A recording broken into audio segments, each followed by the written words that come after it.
Buenos días, queridos estudiantes. Estamos viendo teoría de media varianza, la construcción del portafolio. Ya vimos cómo Markowitz enfatiza sobre dos estados en la selección del portafolio. El primero, que hace referencia a la estimación de los retornos o de esos desempeños de las acciones. Él dice que se lo deja al inversionista. Él se va a enfocar solamente en el segundo, que es el cómo asignar los pesos de esas acciones dentro del portafolio.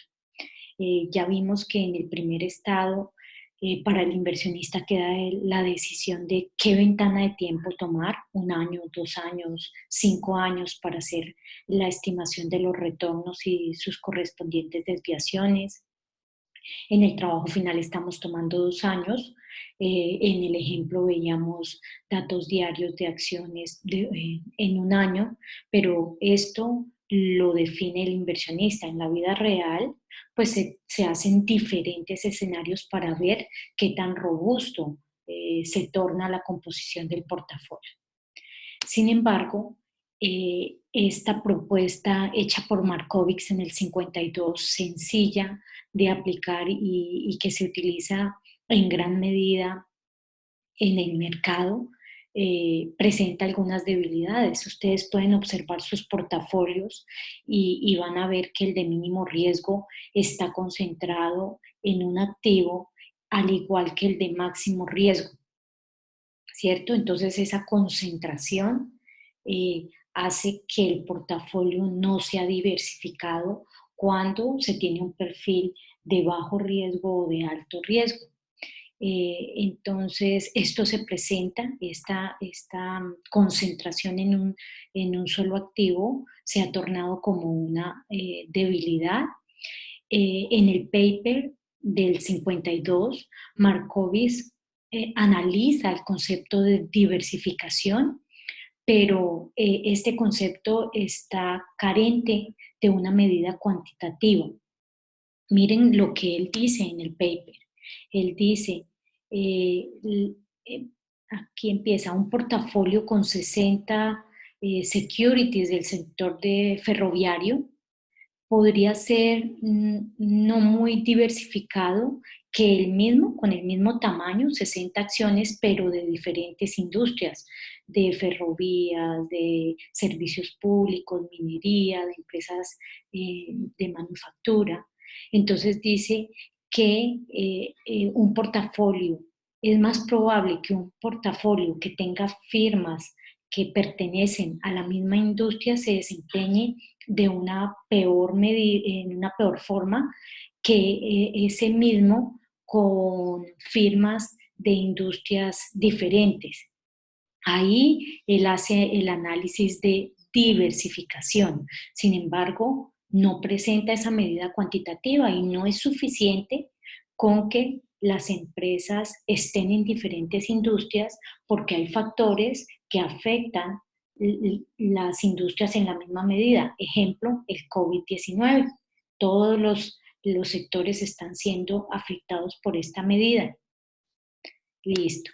Siendo así, antes del año 2000, pues se ha sacado diferentes estudios tratando de medir la diversificación. Estos estudios tienen como raíz las finanzas y la economía. Entonces, por ejemplo, se ha calculado el tamaño del portafolio usando el CAPM, se han utilizado medidas del riesgo idiosincrático del portafolio, medida de la diversificación del retorno como una tasa de exceso de crecimiento, y el índice de Gini del portafolio también se ha tomado como medida de diversificación. Después del 2000, los estudios han usado métodos estadísticos sobre los pesos de los portafolios o sobre las estadísticas de los retornos. Y recientemente, las contribuciones se han enfocado en conceptos usados o traídos de la física, como es la entropía de Shannon. Entonces, aquí les voy a mostrar un paper que fue publicado en el 2017, donde con mis coautores, construimos un portafolio eficiente de compra de energía. Era sobre decisiones de compra de energía y lo que hacíamos era esa compensación entre diversificación y riesgo. Y para medir la diversificación utilizamos la medida de Shannon, esta que se llama entropía.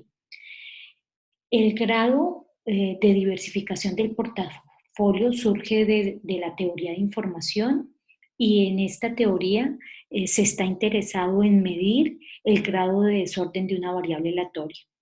Entonces, la medida de la entropía mide la diversificación, en este caso, la diversificación del portafolio, donde los pesos, el peso I denota los pesos de cada acción, calculo su logaritmo natural y hago la suma producto entre los pesos y el logaritmo. Esa suma se pone en negativo y se saca el exponencial. ¿Cuáles propiedades tiene esta entropía o esta diversificación?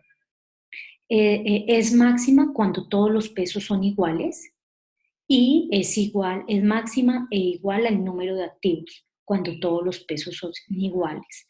La mínima entropía es igual a 1 y ocurre cuando el 100% del portafolio está concentrado en un activo. Entonces miremos, y pues varía entre 0 y 1, es un valor que varía entre 0 y 1. Miremos un ejemplo, ¿cómo se calcula? Tengo 10 activos, vamos a hacer el caso que todos tienen el mismo peso, o sea 10%, los pesos suman 100, ¿cierto? Voy a verificar aquí que los pesos están sumando el 100%. Calculamos el logaritmo natural de esos pesos. Entonces voy a calcular logaritmo natural de los pesos, pero voy a hacer la salvedad que si el peso llegara a ser menor o igual a 0, coloque 0, teniendo en cuenta pues que esta función es asíntota a 0. Listo. Entonces lo copio y voy a hacer como dice la fórmula, suma producto de los pesos por el logaritmo natural de los pesos. Ahí ya lo sumé. Ahora hago ese valor es negativo y calculo el exponencial, ¿cierto? Eso es lo que dice la fórmula. La entropía da el valor de 10.